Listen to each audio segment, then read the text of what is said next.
2 years after graduation, Michelle Zuver does not know how her college debt reached $86,000.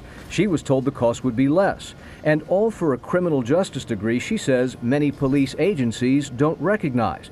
Her degree came from Westwood College, a for-profit school with 17 campuses. It definitely is a false American dream.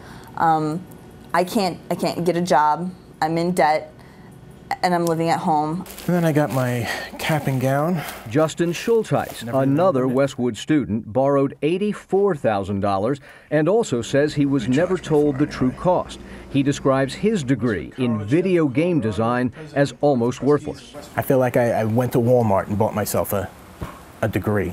Widespread complaints like this, overpriced degrees, misleading claims, and an alarming level of student debt led to some embarrassing revelations this year on the entire for-profit college industry, including Westwood, when the GAO went undercover to investigate how 12 for-profit colleges recruited their students. We've had some students who are making maybe $1,000 a day. And found that every one, 12 out of 12, made deceptive claims and that 4 colleges encouraged fraud.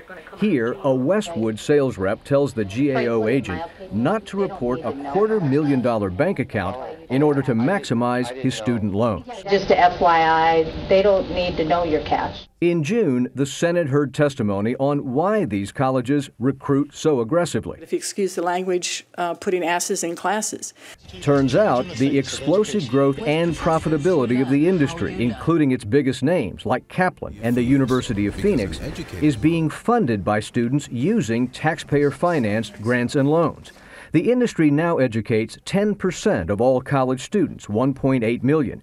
But those students get 23% of federal loans and grants and are the most likely to default on those loans. The whole business model of the for-profit school industry depends on taxpayer money. The for-profit college system does play a critical role in society. It serves older students, workers between jobs, and adults upgrading their skills.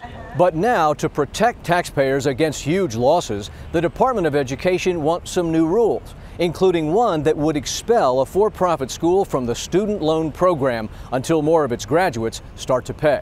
The industry is fighting that rule, calling it a penalty for serving low-income students who can't attend state universities. We are always going to have higher default rates than those who go to much more highly selective traditional institutions. Westwood College declined our interview request, but claims that most of its graduates have, quote, positions in their field of study. Justin, meanwhile, works in a mailroom, Michelle in retail.